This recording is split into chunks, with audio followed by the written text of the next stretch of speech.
A lot of people say e-bikes are expensive, but it doesn't have a motor, it doesn't have a battery, it doesn't have all that display and all that stuff. Stealth black, red coil, that one color right there. I like how the Cannondale right here, that's just a minimal decal. It just looks nice. 750 is pretty impressive, you know. I like that. I like the big battery. Out of the box shreddability is like right in that. Welcome to Frankie's eMTB channel. Massive discounts on the Cannondale Moterra LT.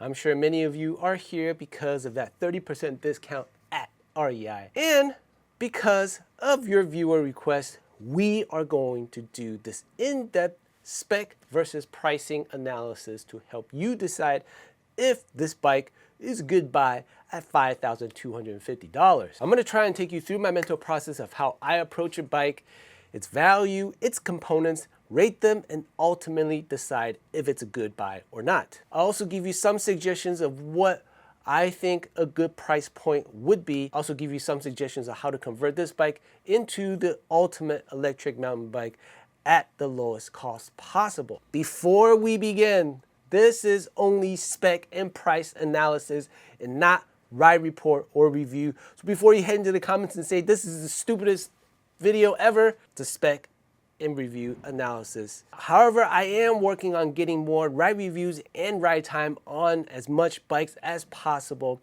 but I do need your help. So if you can, hit that thumbs up and like this video and share it with your friends. With that, let's begin with the Moterra LT. All right, logging on to the Cannondale website. So right when you get in, there's a sales event, so let's go shop bikes. There you go, Cannondale Moterra LT. The first thing is the Moterra LT Carbon 1. Original price, $8,665 down to $6,488. Then the Moterra LT Carbon 2, $7,500 down to $5,250. That is the one that we want to pick because it has the best price point. Wow, check out the Scalpel Carbon 2, a non-e-bike at $6,350. All right, and this is actually a closeout sale too, so it's like $4,763 for a regular bike. Yes, it's got that lefty Cannondale's proprietary design, I think. Then even looking at this SE1 without that, $4,000 compared to this big Moterra LT Carbon. A lot of people say e-bikes are expensive, but I would say that is pretty expensive. It doesn't have a motor, it doesn't have a battery, it doesn't have all that display and all that stuff. With that said, let's just click in, check out the Moterra LT. I like the black color with that red coil, and it's just like stealth black, red coil. That one color right there. Looks very nice. Let's see what other colors are there. This color right here.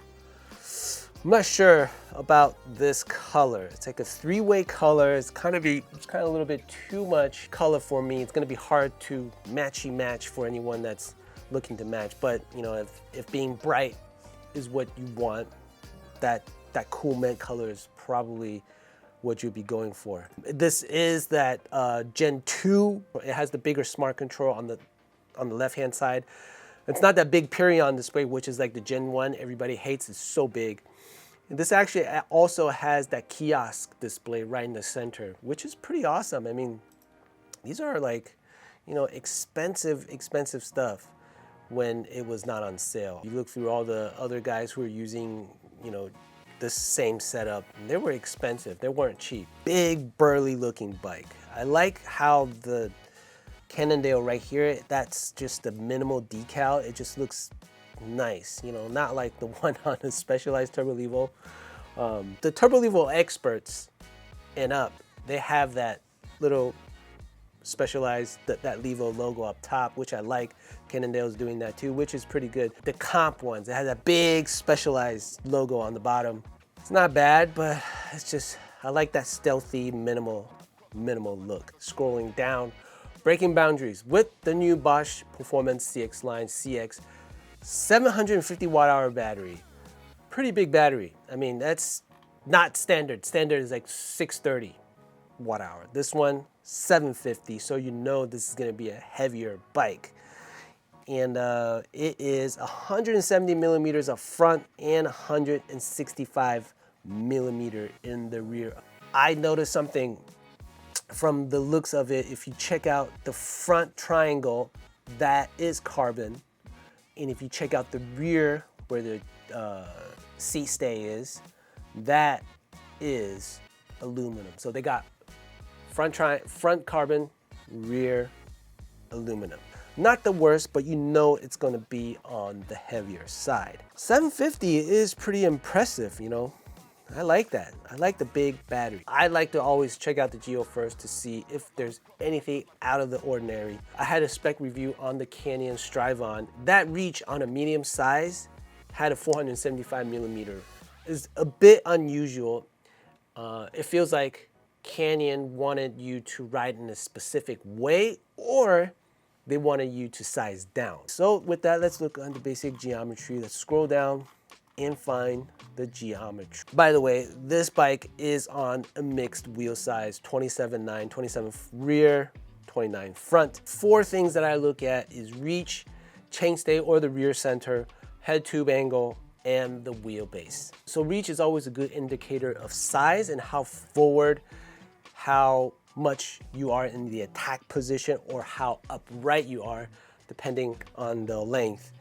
And let's check out what they have for reach. So of a size medium, the reach is 446 millimeters. 440 seems to be the sweet spot for a lot of bikes these days. So at 446, that is providing a shorter reach. So you're gonna be riding a little bit upwards. And for that 165 millimeter long travel bike, I would say it is on the short side of the spectrum. 450 is the popular size right now. So chainstay determines how playful or how planted this bike feels. 452 millimeters is bam, right in the middle for a long travel bike. 450 seems to be the usual length for an enduro bike. So 452 is just a tad bit longer, but nothing out of the ordinary. Next thing I check out is the head tube angle. Usually in the enduro category, going beyond 160, 170, 180 bike, they like to go into like 63 and a half. But this one, the Moterra LT, is at 64 head tube angle. I would say it is just a bit steeper at 64, but not too much. If you look at some of the bikes like Turbo Evo or the Trek Rail that we recently looked at, they're at 64 with the option to go like 63.7 with that head tube adjustment.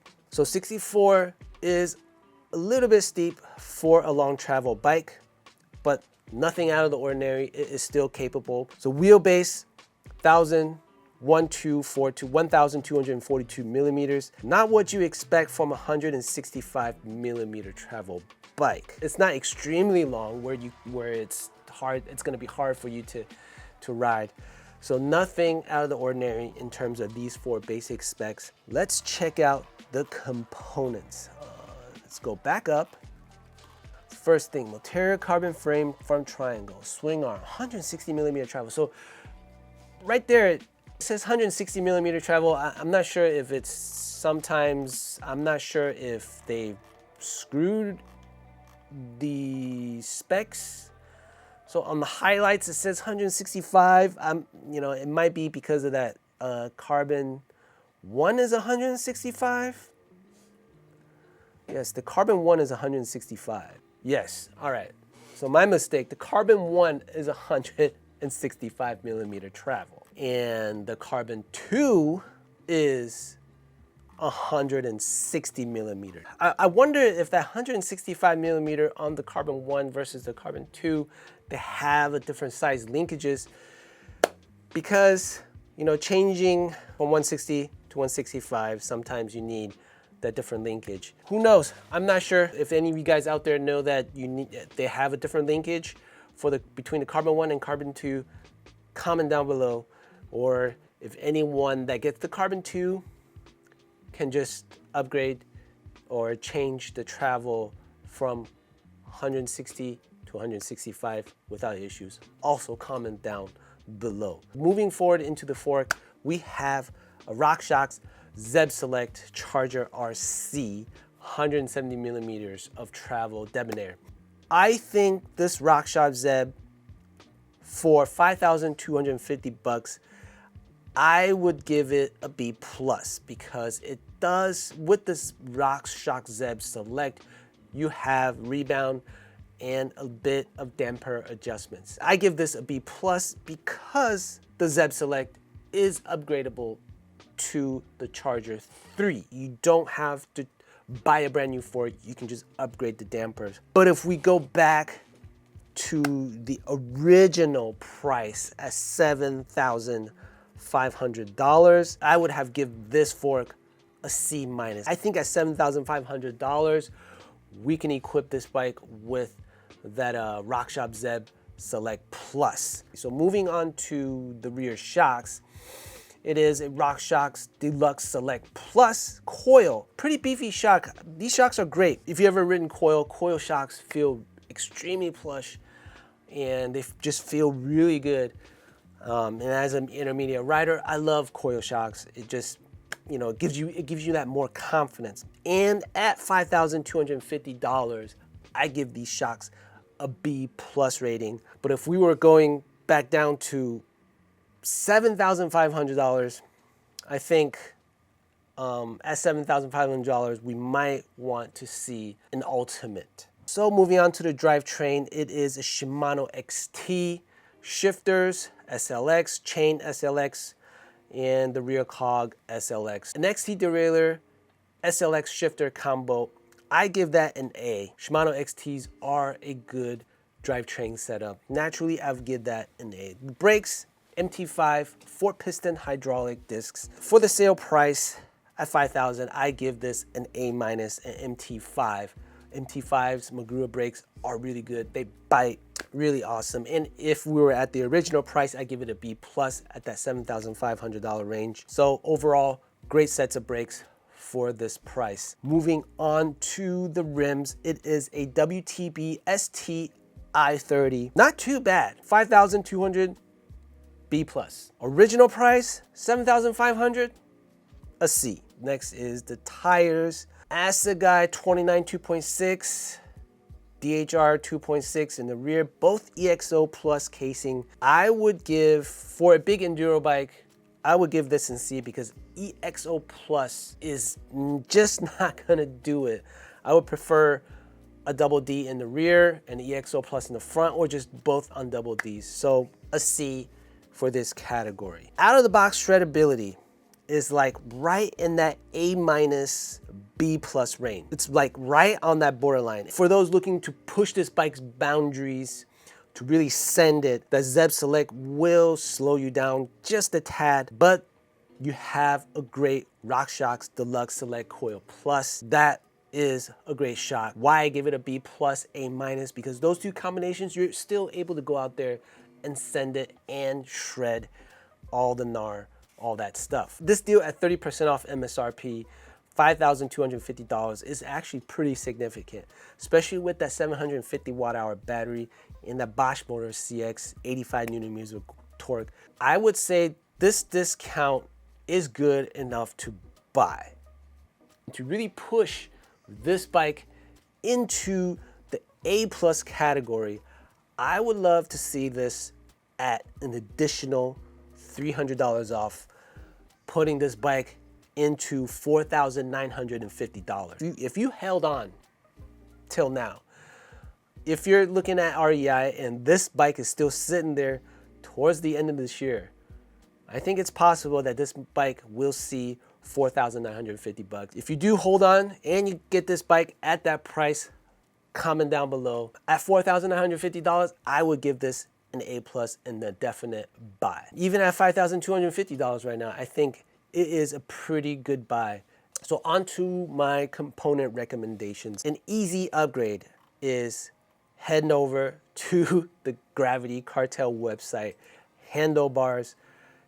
Guys, you gotta check out the Spec 800 Vibe cores. I've been riding these, they feel really good. They are helping out this channel. I'm not sponsored yet. I'm trying to work with products that I love. I've ridden these and I felt a significant decrease in vibration in my arms, and it really helped with my arm pump. So I am highly recommending the VibeCore bars. They're on sale right now at $99. You can also put in Send Frankie 15 to save 15%. Help support my channel. Use my code Send Frankie 15. And at the same time, get some pedals from the Gravity Cartel. These reboot pedals, or the Spec Uzi reboot pedals, they're really, really awesome. Very solid, nice CNC, bunch of colors to choose from. Those are the easiest upgrades you can get on this bike as the first thing to get. So the next component upgrade that I will recommend is the Zeb Select. You can get the Charger 3 damper upgrade for $325 with an additional $100 to $150 installation charge depending on where you go. So that will put you at $425 extra, putting you at $5,675. Definitely a good choice to upgrade that Zeb Select into a Zeb Ultimate with that Buttercup. That would just transform that fork into something just absolute beast. And I think shocks are okay for now. The coil rides really great, but if you are looking for that tunability, if you are looking for that high-low compression adjustment, I believe you can upgrade these to the RC2T upgrade. And that's $250 plus an additional $100 to $150 service charge that will cost you an additional another $400. Or what you can do differently is take out the original coil, sell that for $300, and then purchase the Super Deluxe Ultimate for around $500. That difference, you're paying about $200 difference, and you can get the high-low compression from Super Deluxe Ultimate. You're right around just under $6,000, and you can turn this Moterra Carbon 2 LT into the ultimate monster truck, plow through everything with the best suspension from RockShox. You know, at $5,250, it is getting close to that $4,000 mark, and I think you'll start seeing fewer bikes discounting close to $4,000, especially with that Bosch motor and 750 watt-hour bike. So if you're eyeing this, you know, from REI, if you're eyeing this bike, I would keep my eye on inventory levels at REI. I mean, probably go back every week to check to see if they still have it as of 2024 of April. If they're still selling slow through the end of this season, you'll probably see another reduction. That is my estimate. That is all for today. That is all my price and spec analysis for the Cannondale Moterra LT Carbon 2. Pretty good buy at 30%, I have to say. Let me know if this buying guide is helping you with your purchase. Hit that thumbs up. Hit that like button, subscribe, hit me up on Patreon. You can get a direct line, direct chat to me if you have any questions. Use my affiliate links down below. Any purchases will help this channel directly. Hope y'all have a great rest of the week. See you on the next one. And as always, stay electric. Peace.